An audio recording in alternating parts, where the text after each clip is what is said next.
galera, que alegria a gente aqui de novo e vocês nesse canal maravilhoso. Inclusive, compartilhem com os amigos, com os inimigos, com quem vocês quiserem, porque o melhor conteúdo de entretenimento, de arte, de cultura e de variedades é aqui no Plural Podcast.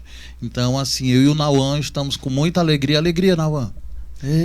O Nauan está com muita alegria para trazer esse conteúdo hoje para vocês. A gente tem um convidado incrível, né? Que é esse convidado de hoje é da nova geração de produtores culturais, cara, de uma versatilidade incrível, produtor de grandes artistas.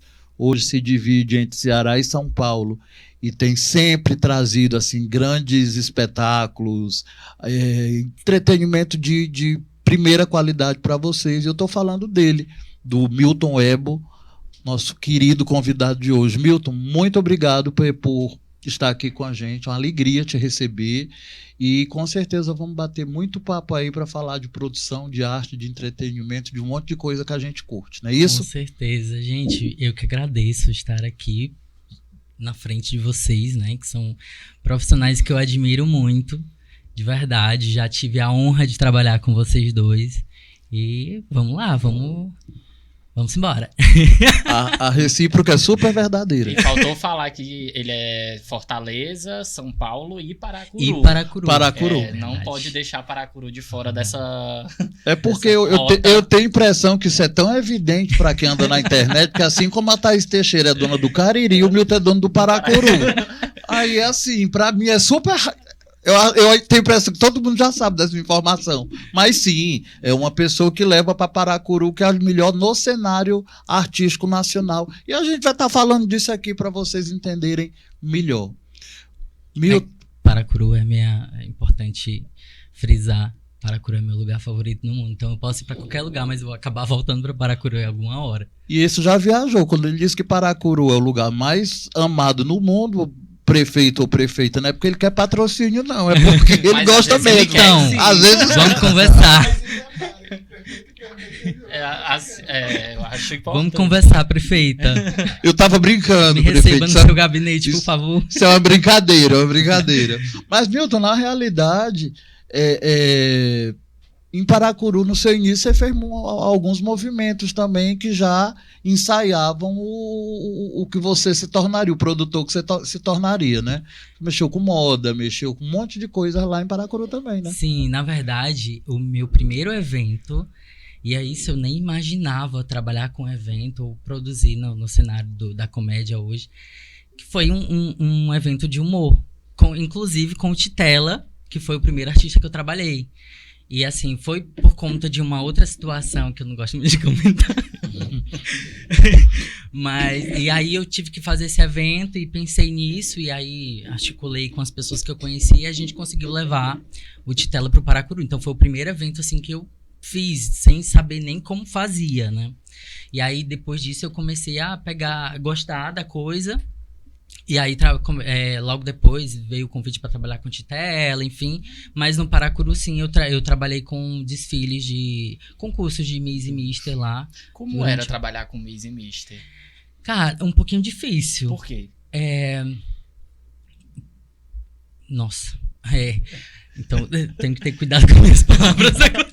Fica à vontade, ninguém tá vendo, só o mundo. Concurso de beleza tem muita coisa do ego, né? Tem. Então, mas isso nos bastidores é muito evidente? Nem tanto, mas sim, a gente que tá ali na organização, que, né, conhece a fundo, muito mais próximo cada um, a gente sabe que sim tem, mas eles sabem camuflar bem essa coisa do ego e de querer ser melhor, mas com aquela coisa de vamos juntos aqui, não sei o que e tal. Mas assim, é um pouquinho complicado porque tem essa coisa exatamente do ego e de cada um querer ser melhor em tudo ali naquele quesito. E aí também, por exemplo, quando eu produzia concurso de beleza, a gente trabalhava com uma coordenação completa. Existem alguns concursos de beleza que recebem as inscrições, aprovam e joga ali o candidato e se vira. a gente preparava o candidato para todas as etapas de um concurso de beleza, principalmente para o estadual e futuramente, obviamente, para o nacional, que era o nosso objetivo, né? Levar o nome da cidade, levar aquele candidato para um concurso estadual. Então, a gente dava preparação de oratória, de passarela, até aula de etiqueta a gente tinha para esses candidatos. E é complicado, né? Porque às vezes você vê que o cara tem muito potencial físico, os candidatos são belos, são belíssimos, mas realmente não tem esse alcance, né, Milton? É um pouquinho complicado. E principalmente falando isso, que a gente vê, a gente enxerga ali o candidato muito bonito, a candidata com o corpo de Mister, uma beleza, enfim, toda pronta ali no sentido beleza mesmo, do físico. Mas às vezes aquele candidato não está preparado para um concurso de Miss, porque de fato, do que eu conheço do que é concurso de Miss, não é só a beleza. A beleza ela é um ponto, se parte da beleza física, mas ela vai muito mais para além, para a preparação, para a forma como a comunicação sobretudo. Porque você cumpre uma agenda, né? Tem que ter compromisso, sabe? Então tudo isso nos bastidores de um concurso de beleza, ele conta muito. O que as pessoas veem que acontece é só aquele desfile, algumas provas ali do confinamento, mas a gente que está dentro tem muita coisa que é avaliada ali e às vezes por isso que aquele candidato não consegue, que é o favorito de muitos, porque aparentemente ali é o mais bonito, Agora, eu realmente imagino que deva ser uma coxinha difícil, porque você partir do pressuposto que você está fazendo uma produção de um concurso, e ali todo mundo quer ganhar, né? Sim, então... Justamente. A gente já aconteceu tanta coisa, já aconteceu de ser ameaçado, assim, depois do resultado. Deus. Já. Cariúcha da garota da live. Tipo isso, nossa. Foi bem que isso mesmo, uma candidata que foi muito bem, inclusive, mas ela ficou no 5º lugar. E aí, no final do concurso, nossa, essa candidata agradeceu, super feliz, nossa, não ganhei, mas fiquei entre as 5 colocadas, não sei o quê. Inclusive, era uma candidata trans. E aí, foi perfeito, depois tinha uma festa com DJ e tal, e, sabe, assim, pro público, pros candidatos. E aí, passou uns 2 dias, essa candidata liga... Vocês estão com máfia, não sei o quê. Eu fui roubada, era pra eu ter ganhado, porque todo mundo disse que era pra eu ter ganhado. Eu era melhor, eu era mais bonita, não sei o quê. Bateu. Calma. Todo aquele meu jeito de tentar, né, apaziguar a coisa, explicar. Não é bem assim, não. Você pode ter acesso às fichas, aos votos. Os jurados também foram comprados, não sei o que. Não. Gente, foi um inferno na minha vida. Que foi assim, uma semana de pavor, assim, porque ela fazia live, na época Facebook, que era mais forte. Fazia live no Facebook, nossa, e muita gente escrachando a gente, dizendo que a gente era uma máfia, não sei o que. Nossa, eu me tremia todinho. Aí eu não fazia sozinho, eu fazia com um rapaz que produzia comigo. Nós dois éramos os idealizadores do projeto. Aí eu cheguei pra ele e disse assim: a gente precisa tomar uma providência. Essas pessoas estão dizendo coisas que não são verdades da gente. A gente precisa fazer alguma coisa. E aí a gente entrou em contato com uma advogada para nos orientar. E a partir daí a gente conseguiu apaziguar. Depois que a gente lançou uma nota e aí tal, ela viu que a gente não estava desamparado, aí parou. Levaram para o jurídico. Mas isso acontece muito nos concursos de beleza, muito. Mas de lá pra cá, aí tu tá em outras esferas de evento e tudo mais, nunca mais fez beleza porque traumatizou. Tá certo. Mas como foi esse processo, né? Como foi esse processo de transição do que tu fazia pra agora na produção mais voltada pro humor? Na verdade, quando eu comecei a fazer concurso de beleza, eu já trabalhava com humor, né? Eu já trabalhava com titela há pouquíssimo tempo, na verdade. E aí eu fazia paralelo a isso. Então, quando... esse não foi o motivo dessa moça de eu ter desistido. Foram outras questões financeiras mesmo, porque ali para mim não dava retorno. E eu acho que eu tinha chegado num momento que assim, eu preciso escolher aqui ou aqui, senão eu vou me bananar e não vou fazer nada. Então eu preferi focar no humor, né, nos artistas que eu estava trabalhando ali naquele momento.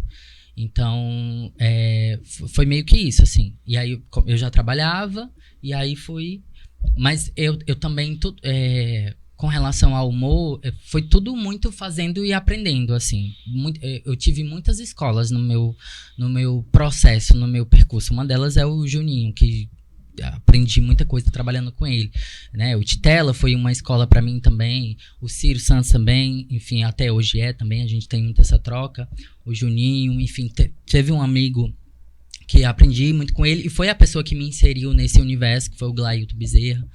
Então, assim, eu nesse percurso eu tive algumas escolas e eu acho que hoje eu sou o profissional que eu sou a partir desses aprendizados também. Mas assim, Milton, eu posso falar isso de carteirinha, porque a gente realmente trocou muito, a gente trabalhou junto e foi, para mim, um período maravilhoso. Assim, e a gente sempre fala sobre isso em bastidores, né, em fórum íntimo, que ali sempre teve um grande produtor.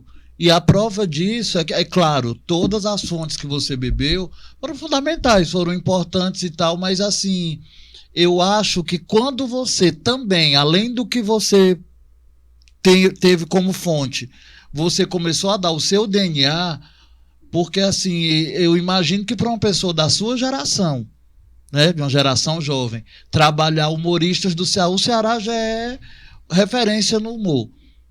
E você chega muito jovem, muito novo, muito cheio de ideias também. Então isso é muito bacana de falar, de contar para as pessoas. Porque assim, você traz a partir do Ciro Santos, que é um ícone. O Ciro é um ícone do humor cearense. Veio da primeira geração do humor, junto com o Paulo Diógenes, num movimento cultural muito grande. E quando você chega no Ciro... para trabalhar, você também deu uma outra roupagem de internet e trouxe novos parceiros. E isso, cara, é muito importante.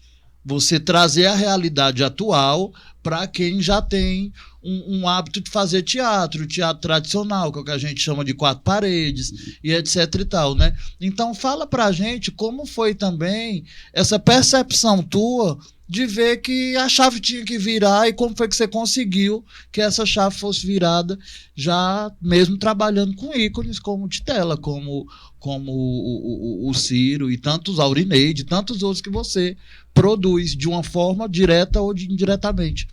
Olha, eu trabalhei por muito tempo com produção artística sem saber o que era produção artística. Eu fazia porque eu precisava trabalhar, que era legal, era o que eu tinha, né? Não desfazendo o trabalho que eu tinha, mas era naquela onda mesmo, eu tô precisando trabalhar, tem esse trabalho e vamos embora. Era isso. E aí eu acho que a partir do momento em que eu trabalho com o Ciro, que eu vejo aquele universo de projetos acontecendo ali em volta, eu percebo que disse assim, opa, eu tô aqui, eu acho que se eu me dedicar um pouquinho mais, se eu for por aqui, eu vou conseguir ser mais alguma pessoa. Alguém, na verdade, enfim, fazendo aquilo. E eu acho que o momento em que eu virei a chave mesmo, assim, vou ser produtor, eu acho que foi na pandemia, porque eu me vi sem saber o que fazer. A gente estava dentro de casa, a gente só tinha as redes sociais e aquilo também não dava dinheiro, dava comida, né? Eu fiquei preso com o Ciro na pandemia, logo no início. Eu morava sozinho, ele morava sozinho também. E aí ele pediu pra eu ficar lá nesse período, e aí a gente se fazer companhia, né? Os bifes à parmegiana não deram certo, né, amigo? Que a gente fazia bife à parmegiana pra vender na pandemia. A gente vendeu pão. Foi, eu lembro demais. Enfim, massas, enfim. E aí a gente só tinha essas alternativas. E aí foram surgindo os editais, né? Que é muito importante pra cultura, no modo geral. E foi aí que eu fui entendendo, eu tenho que fazer isso aqui. E aí eu lembro que a gente fez acho que o primeiro edital que eu fiz na minha vida, a gente fez junto, né? Foi. E tudo mais. E aí eu gravava e não sei o quê. E aí e nisso eu fui cada vez mais entendendo que eu combinava com aquilo, né? E aí eu fui indo atrás, assim, com muita sede mesmo. E eu acho que foi a virada de chave foi essa, que eu entendi que é isso que eu quero. Bicho, eu tenho muito orgulho do produtor que você se tornou e da forma como você se estabeleceu.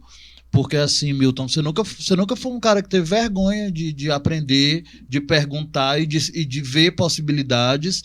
E assim, ver que um mercado desse, que de uma certa forma é tão, no melhor dos sentidos que eu estou falando aqui, tão prostituído, aspas, para a palavra prostituído, aspas, né? sabe? Mas mesmo assim, sabe? E você lidar com um artista que é um grande nome e que todo artista tem seus egos, suas vaidades, né? E daqui a pouco você levar tanto isso para sua cidade natal, para sua terra natal e também levar para São Paulo e trazer para cá, né? E fazer esse intercâmbio, né? Porque assim, não dá pra gente deixar de falar que você foi o cara que trouxe a Gongada Drag para Fortaleza, para o estado do Ceará, um evento que é bombadíssimo, né, Nauan? Demais. No Brasil todo, um evento que quebra fronteiras, porque é um evento que traz a galera da comunidade, né? E você trouxe, foi primoroso junto com o Círio, foi uma coisa assim fantástica. Vamos falar aqui desse momento da Gongada, que eu acho que é bacana. Sim, eu tenho uma dúvida a respeito da Gongada. Como que você chegou na Gongada Drag? Qual foi o teu primeiro contato como público, né? Provavelmente. E como foi esse processo de trazer para Fortaleza? Como você identificou que isso era uma demanda que Fortaleza gostaria de ter? Porque foi um sucesso de bilheteria, né? Então com certeza era uma demanda que você já conseguiu visualizar por ali, sim, né? Sim, foi. Então, observando o cenário do entretenimento, cenário cultural de Fortaleza, eu vi começar a nascer muitos projetos da arte LGBTQIAPN+, nessa cidade. Inclusive tem projetos primorosos, que Drag Dinner, que sempre acontece, que é incrível. Enfim, como outros. E aí, a ideia, a virada de chave em pensar em trazer o Gongada Drag foi que a gente estava tendo uma reunião de planejamento anual, isso foi no inicinho de janeiro, na primeira semana de janeiro, inclusive. E aí, como também a gente tinha a facilidade que o Ciro é amigo do Bruno Mota, que é o idealizador do projeto Gongada Drag, e eles tinham... por coincidência, eles tinham acabado de gravar o Tom Cavalcante. E aí a gente poderia pensar em trazer o Gongada Drag, que é um projeto que a gente é de humor, mas a gente nunca trabalhou com algo parecido. E eu acho que tem público aqui, né? E aí foi a partir daí que surgiu essa ideia de trazer. E assim, foi um acerto que foi incrível, assim. Como foi produzir isso nos bastidores, a expectativa, quando você viu que os ingressos estavam esgotando muito rápido, como que foi isso? Nossa, assim, foi... Eu até então nunca tinha trabalhado com um espetáculo que vendeu tão rápido.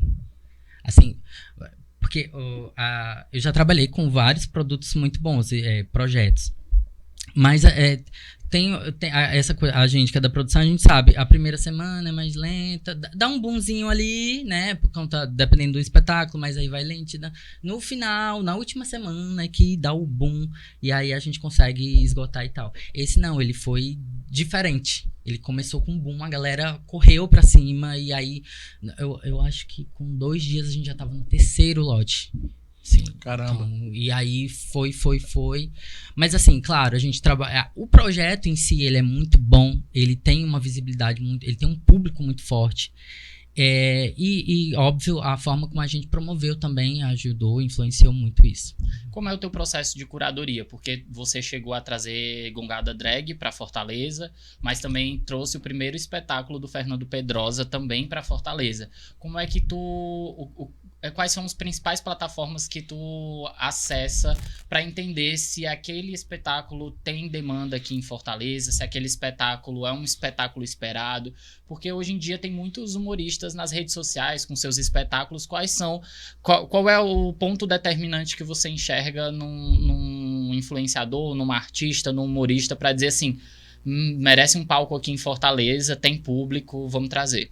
As redes sociais em si mesmo. Eu não sou muito a pessoa do TikTok, assim. Eu às vezes insisto em tentar usar o TikTok porque eu preciso seguir o que tá acontecendo, né? E ver as tendências. Mas o local onde eu mais faço a curadoria, assim, é nas redes sociais. Eu observo, eu pesquiso, eu vou vendo, vou analisando, e a partir daí eu vou vendo o público.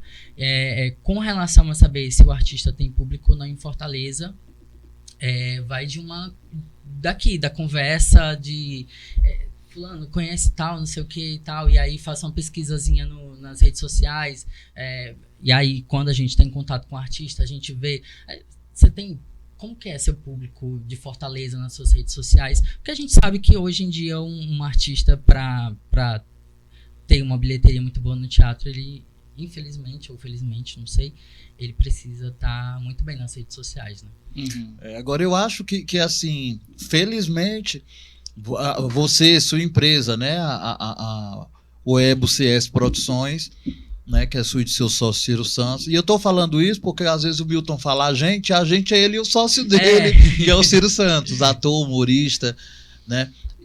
Então, assim, Milton, vocês tiveram experiências fantásticas, né? Espetáculos com a Nani People, acho que é a Vila que vocês fizeram também. Foi a comunidade. A comunidade. Da Diná. Acho que foi sensacional também. Eu vi que o teatro lotou e, assim, gerou uma expectativa muito boa, né?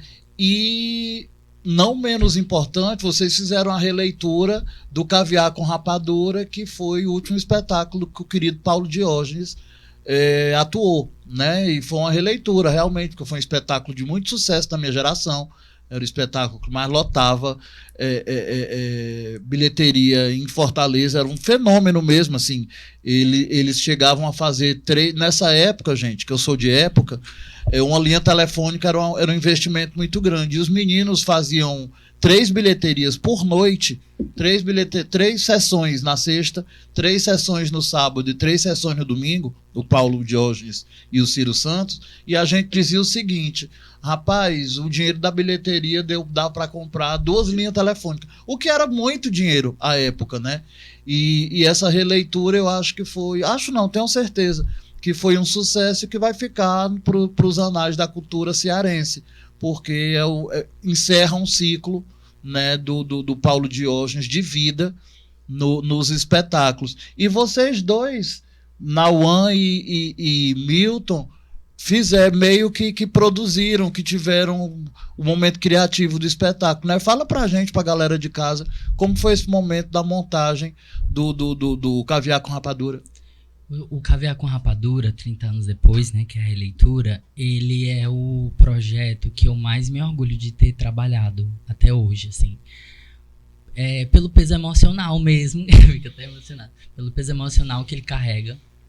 Eu sou um admirador do humor cearense, dessa galera, do que eles fazem, do que eles vêm fazendo.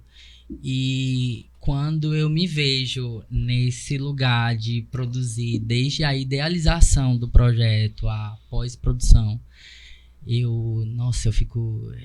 É uma realização profissional muito grande. E o Nauã participou do processo criativo, da identidade visual. Foi a pessoa que o Nauã é essa pessoa de confiança que você, Nauã, bora fazer, e assim, e a gente confia mesmo. O bom é que eu já ganhei uma publi aqui, né? Mas eu queria dar um pouco de ênfase nesse projeto, mas também ancorando com a tua carreira, assim. Eu não sei se tu consegue perceber que tu tá em movimentos muito específicos da história da cultura de Fortaleza, Ceará, Brasil, humor. Então, assim, são momentos muito específicos e muito especiais, né? Quando a gente fala de Caviar com Rapadura, é um espetáculo que não foi só importante para a cidade, mas ele redefiniu o humor aqui no nosso estado e também no Brasil, uma vez que o nosso estado acaba se tornando um pilar do humor no nosso país inteiro. E aí a gente tem a releitura, tempos depois, você foi muito responsável por esse reencontro, né, dessas duas grandes personalidades, né, não só na questão de artistas, mas como de pessoas também. E aí a gente conseguiu trabalhar a identidade visual disso, né, trazer um pouco do que era do clássico, mas também comunicando com elementos atuais do que a gente precisava comunicar para os dias de hoje. Como é que tu enxerga a tua carreira no geral, tendo como parâmetro o caviar? Porque tudo que tu vem fazendo é muito sobre isso. É resgatando o clássico, transformando em algo digital ou transformando em algo atual. Como que tu se enxerga nesse processo? Eu acho que existe um Milton produtor antes e depois do Caviar com Rapadura. Porque eu acho que eu nunca me entreguei tanto num projeto como esse, assim.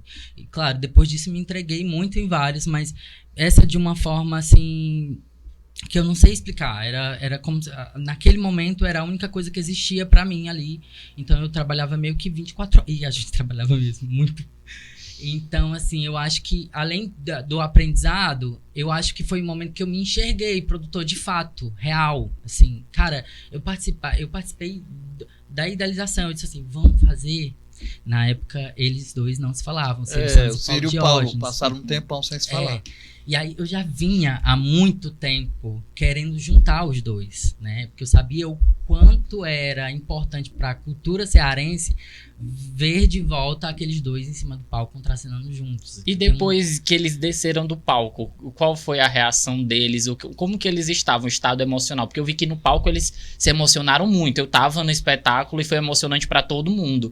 Mas eu queria entender deles, assim. Tu chegou a conversar com eles depois? Como que foi isso? Tava todo mundo em êxtase, assim, e chorando também, e emocionado. Imagino. E, sabe... E a gente não teve, naquele momento ali, a gente não teve tempo de sentar pra conversar e dizer, cara, deu certo. Mas depois, obviamente, veio essa conversa, né, assim. Foi um momento muito marcante, eu acho que pra carreira de todo mundo ali que tava envolvido. Eu acho não também. só dos dois, mas da minha equipe, entendeu? E a gente mal sabia que a gente imaginava que era uma estreia, mas na verdade era uma despedida, né, do Paulo. E eu acho que, enfim... A gente chegou a ter reunião para circular, a gente já estava dialogando com produtores de outras regiões do Brasil, a gente ia rodar o Brasil inteiro com aquele espetáculo. Mas aí, infelizmente, nós perdemos o Paulo, né? Mas ficou aí o tesouro, que é esse... Cara, pra mim, tenho certeza. Eu não consigo mensurar palavras assim pra descrever a minha sensação de ter Mas eu vou te isso. falar uma coisa, eu acho que foi um presente dos deuses do teatro pra ti, porque Milton, o Paulo, tu sabe, tu teve a oportunidade de trabalhar com ele mesmo já nesse... O processo criativo do Paulo era muito doido e assim, muito o Paulo era muito rápido, tinha 50 ideias boas no mesmo momento. No mesmo momento. Né? E a escola Ciro Santos, o Ciro vem do Teatro de Revista. Eu, assim... Independente de ter sido produtor do Ciro, eu acho que o Ciro é um dos melhores artistas da onda teatro de revista do Brasil. Estou falando do Brasil. A sorte nossa do Ceará de ter adotado o Ciro e o Ciro ter adotado o Ceará. Mas o Ciro é muito bom em cena. Né? A plateia que o Ciro faz é muito bem feita, não é agressiva, é bonita. A Virgínia é um personagem lindo e tal. E toda essa emoção que vocês puderam proporcionar essa geração nova, era o êxtase na década de 90, no começo dos anos 2000, assim. Ciro e Paulo podia estar na música do Claudinho e do Bochecha. Não dava Ciro sem Paulo. Fazia, sabe, a gente que conhecia, que via, dizia, cara, falta todos os dois muito bons individualmente, mas eles dois juntos, era assim uma catarse, né? Era uma e foi catarse. O que a gente viu no palco. Uma catarse. Gente, um espetáculo de 2 horas e 20. Era. Foi e as pessoas não paravam de rir. Era uma loucura aquilo. Foi uma loucura. Fora improviso, porque os meninos são... Eles dois juntos, cara. Era pra deitar ser 1h30, 1h40 de espetáculo. Foi 2 horas e 20, porque eles improvisavam o tempo inteiro em cena, assim. É uma conexão muito gostosa, muito bonito de ver. A gente que gosta do teatro, a gente gosta de arte. Nossa, é fantástico. Era lindo ver os dois em cena e fazendo aquele número final do palhaço. Então, nossa, eu vi o teatro desabar, chorar, assim, um negócio... Lindo, foi lindo demais. A gente está falando de 2 artistas que têm uma formação completamente diferente e de gerações diferentes. Como é trabalhar com artistas de gerações diferentes, tendo que se adequar a linguagens, momentos e comportamentos atuais. Passa por um processo, a produção passa por esse processo de curadoria, de cuidado nas palavras que podem ser proferidas, no tipo de piada que pode ser feita. Como que é isso? Então, eu vou falar muito da minha experiência, né? Eu não me envolvo tanto em roteiro, né? Na parte criativa do texto de cada artista que eu trabalho. Mas a gente, sim, conversa. Quando a gente vai pensar num projeto, a gente senta enfim, define o que é o projeto e para quem que é ele. E a partir daí a gente vai dizer o que pode e o que não pode. Ó. Então, assim, e também... a gente, enquanto produção, tem que ter muito jeito quando é com essa galera mais antiga, né? Porque tem muita coisa que ainda não entrou na mente dessa galera. Então a gente tem que ter um jeitinho de falar, ó, isso aqui não tá mais tão legal, sabe? E dar outras referências. Eu falo muito que eu acho que eu nasci pra trabalhar com pessoas, porque o Juninho sabe, tu sabe também. Mas o Juninho... Eu já tô rindo. Porque eu tenho uma paciência, o Milton fez uma mentoria com o Jó, tenho certeza. E assim, aí naquele momento aquela pessoa tá cheia da verdade dela, que é a verdade dela, mas para aquela situação, para aquele projeto não é. Eu deixo, aí depois eu vou, isso aqui, aí eu vou mostrando outras possibilidades, porque essa daqui talvez não caiba tanto, e tal. E aí vou no jeitinho brasileiro de resolver as coisas muito na calma, na paciência. Vai chegando até dar certo, né, Milton?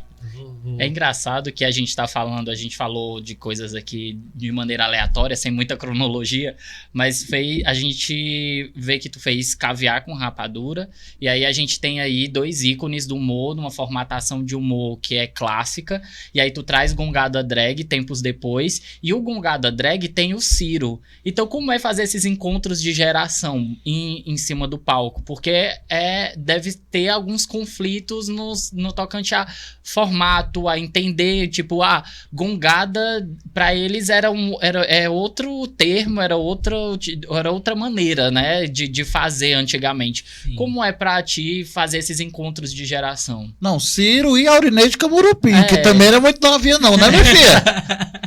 Mas eu acho que a Aurineide, ela já é muito mais conectada no atual, então acho que pra ela foi muito mais fácil. Pro Ciro, nem tanto. Tanto que o Ciro foi mais gongado do que gongou. Mas eu já sabia disso porque a persona, né, a personagem, a Virginia, ela tem muito disso, de muitas coisas ser a que tá levando a porrada, por exemplo, entendeu? Então eu já sabia que isso ia acontecer. Mas quando aconteceu, e aí foi feito o elenco que ia fazer Gongada Drag aqui em Fortaleza, que inclusive é importante frisar que não foi a gente da produção que escolheu, o Bruno, por exemplo. Eu acho que é só o Bruno que seleciona mesmo. Porque algumas pessoas ficaram com raiva da gente, enfim. Mas, enfim, quando o Ciro recebeu o convite, porque a gente, quando fez contato, a gente fez contato de produção para produção. Vamos fazer produção local aqui em Fortaleza, né? E quando o Bruno convida o Ciro, e o Ciro prontamente aceita, obviamente, eu queria muito que isso acontecesse também, eu conversei muito com o Ciro, com a forma como ele ia ter que fazer as coisas, assim, e fui apresentando no decorrer dos tempos, até chegar o momento de fazer algumas coisas também. Olha, isso aqui, essa drag e tal. Porque hoje, o Ciro é uma drag, mas ela é uma drag que não é como as drags de hoje em dia, assim, pelo menos ao meu ver. Então, olha, essas drags aqui, não sei o que, assiste mais Gongada, não sei o que, olha esse episódio, olha esse... tal, essa... Enfim, fui apresentando pra ele essas coisas, pra ele entender mais o projeto e como ele iria se comportar e contra-atacar também naquela situação. Mas eu acho que ele até que se saiu bem. Eu acho que eu queria só apontar uma coisa aqui, é assim, a gente tá falando do Ciro Santos, que é um grande artista e humorista daqui, carioca, mas que mora aqui em Fortaleza há anos, escolheu, tem título de cidadão cearense, inclusive. Mas é porque o Ciro é um artista que ele tem o tempo dele, né, Milton? E o Ciro, ele tem umas coisas assim que são icônicas. Por exemplo, eu lembro que na época da pandemia, um amigo dele pediu para fazer uma live, era uma live solidária. E o Ciro, felizmente, mora numa casa linda, o apartamento do Ciro é lindo, a cobertura, muito bem decorado e tudo. E o Ciro, ele fala umas coisas realmente que ele não se percebe.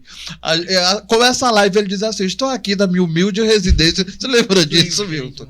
Cara, a gente ria muito em bastidor, porque Ciro, todo mundo tá vendo que não é uma residência humilde, é uma casa linda. Eu falo muito pro Ciro, às vezes ele não se enxerga o quão grande ele é, sabe? Às vezes ele não tem noção da grandiosidade que é a contribuição dele para a arte. Mas eu fico muito feliz de você produzir o Ciro, ter essa parceria, ser sócio, porque, Milton, foi um casamento que deu muito certo. Ciro Santos e Milton Ebo, eu acho que sabe? E tem a produção do Ciro Santos Convida, né? Sim. Como que é? Dos bastidores, do programa. Porque a gente tá falando muito sobre os espetáculos, né? É um outro formato, Ciro Santos Convida programa, né? Como que é os bastidores, curadoria disso, como é que é produzir? Então, eu tenho uma equipe que a gente faz essa curadoria, essa pesquisa de pautas, e aí a gente constrói as pautas e a partir daí convida, né, os entrevistados. No bastidor da gravação, eu sou meio que babado, Ciro. Porque ele dá muito trabalho. Nossa, às vezes eu fico com muita raiva dele, porque ele dá muito trabalho. Assim, não Lembrando que o Ciro vai assistir isso aqui, ele vai dar um goioide. Eu falo pra ele. Eu falo, às vezes, teve uma vez, eu não lembro que eu disse assim: ei, cara, eu tô cansado de ser tua babá, viu? Bora, por favor. Mas no que diz respeito à gravação em si, é muito tranquilo, porque o programa ele é uma conversa, um bate-papo, né? Até algumas pessoas que assistem o programa dizem que se sentem muito à vontade, como se estivesse numa roda de conversa ali. Então não tem muito o que dirigir ele, eu só tenho muito cuidado com algumas coisas, né, que não podem ser faladas e tal, e aí por isso eu acho que o meu cuidado é muito mais nisso, e tecnicamente falando mesmo, em como que ele vai ser entregue, em formato, essas coisas assim.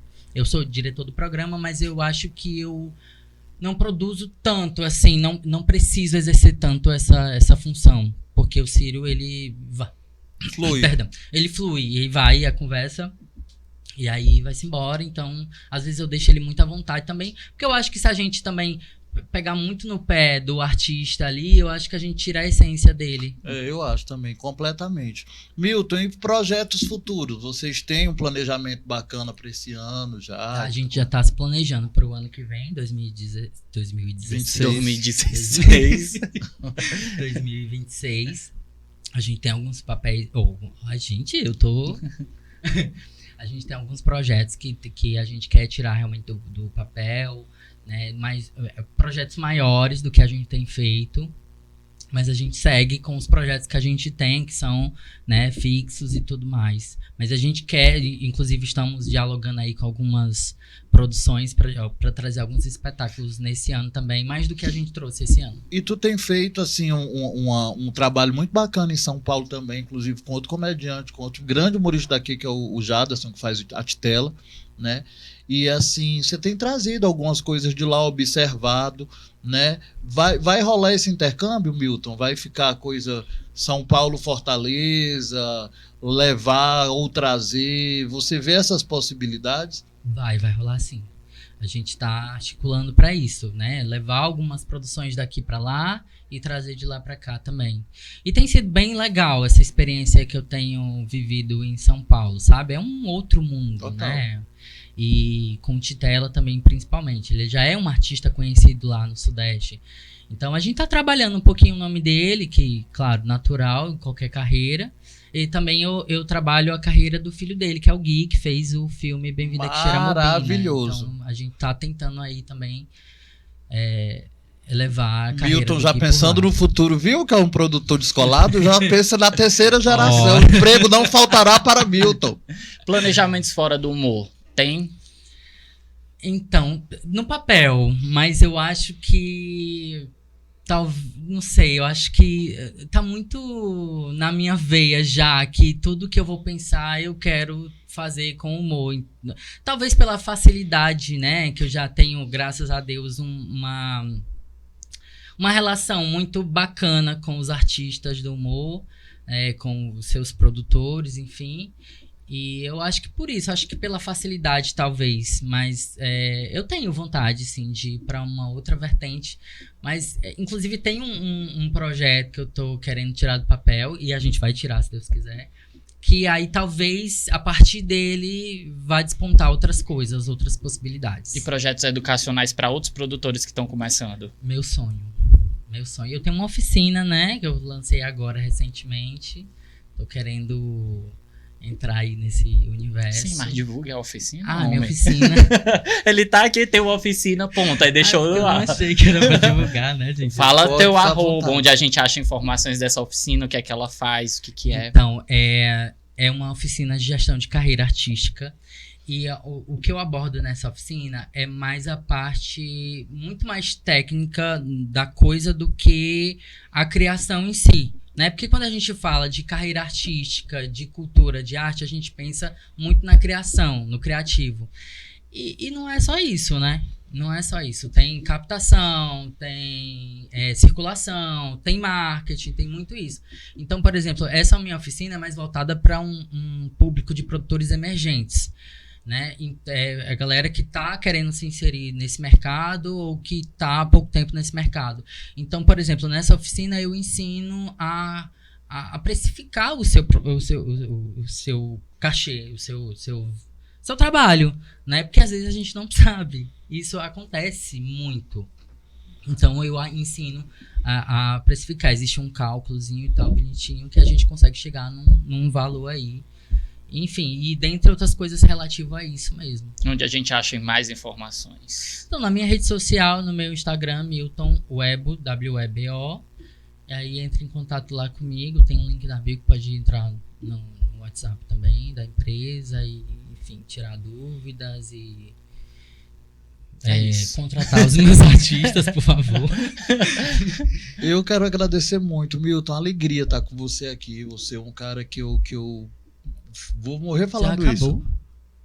Oxê, Tá acabando. mas É rápido, né? O que é bom dura Gente, pouco, meu filho. Aqui é uma eu quero ficar mais Aqui é tempo uma aqui. rapidinha. Não. Aqui é uma rapidinha. É porque foi tão bom que... É gostoso. Cara, é porque o papo vai fluindo e assim, muito, muito, muito orgulho mesmo, cara. Você é um cara que veio pra ficar. Acredite nisso. A gente sempre conversou sobre isso. É um cara que veio pra ficar. E não é fácil vir pra ficar na arte, na cultura, no entretenimento.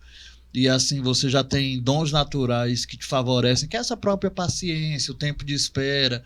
Uma vez a Fernanda Montenegro foi perguntada quantos anos de carreira ela tinha.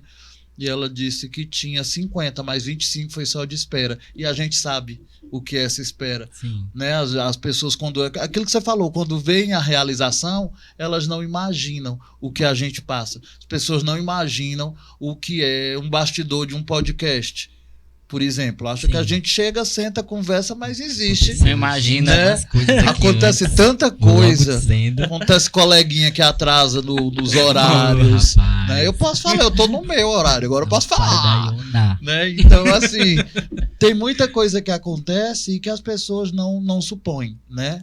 ninguém nem imagina que a pessoa liga pra ti ameaçando porque perdeu um concurso de Pois Luiz. é, Ninguém imagina. Não, e fora tantas outras Ai, coisas. muita coisa. Muita. A gente mesmo passou por muita coisa. Da viagem de Salvador não vamos falar, não, por Não. favor. Não, porque... eu acho que teria que ter um segundo episódio só sobre bastidores e histórias estranhas que não. acontecem dos Sim, bastidores. Vamos, tem muita Porque coisa. tem, Só nós dois aqui tem muita coisa. Eu acho que o Nauan também acompanhou Já muita presenciei coisa. algumas. Não, isso aí o Milton, a gente tem muita história, muita história, mas assim, de você, de chorar e de rir também, né? De chorar e de rir. Muita coisa assim que se a gente for contar realmente dá um episódio. E tem um proibidão que a gente não pode contar, que é uma viagem que a gente fez a Salvador. Esses moços. Vocês Não já vou estão se falar, expondo não demais. vou falar, Chega. não vou falar, Chega. viu? Mas independente disso Adianta que eu tudo, não tenho culpa de nada. tem. Foi uns acarajé que rolou lá em Salvador, não foi, Milton? Gente. Foi terrível. Agora, é um menino, porque é um menino ainda, muito novo, muito jovem, mas que tem tanta garra. Esse cara tem tanta garra, tem tanta vontade de fazer acontecer e faz. Eu só digo duas coisas, assim, quem não aproveitou esse cara, esse companheiro de trabalho, sabe? E quem não acreditou se fudeu literalmente. Porque o cara tá aí contando a história dele, fazendo acontecer, não só na cena do Ceará. Não só na cena do Ceará. Trazendo coisas memoráveis para Fortaleza, para o Ceará, para o estado todo, para fora daqui.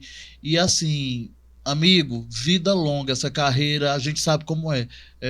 Como o Gonzaga cantava na música dele. Minha vida é andar nesse país para ver se um dia eu descanso feliz. A gente vai descansar feliz porque a gente já tem ralado muito, Sim. mas tem dado certo. As alegrias têm sido maiores do que as agruras.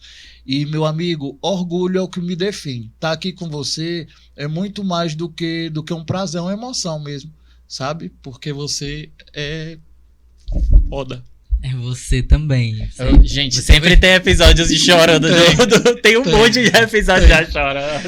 É porque a gente tem uma relação muito de pai e de filho mesmo, sabe? Muito, muito, muito mesmo. Aprendi muita coisa com o Juninho, muita coisa. E eu com o Milton. Nossa, eu fiz ele virar velho, ele me fez virar jovem. Foi meio que isso. Milton, quer fazer considerações finais antes da gente encerrar a transmissão? Eu quero agradecer a vocês pelo convite. Estou muito feliz de estar aqui e triste por já ter acabado, né? Mas é isso, obrigado, gente, mesmo, de verdade. Vocês são duas pessoas e profissionais que eu admiro muito e eu estou muito feliz de estar aqui conversando com vocês, trocando essa ideia. Leve nosso caneco, que a gente dá o caneco aqui pro convidado. A gente dá o caneco ao vivo aqui, viu? E pessoal, só pra gente encerrar os avisos de sempre, se inscrevam, compartilhem esse vídeo, lembra de comentários, a gente também precisa que você dê like para que o vídeo seja entregue para mais pessoas. A gente se vê no próximo episódio, até o próximo Plural Podcast.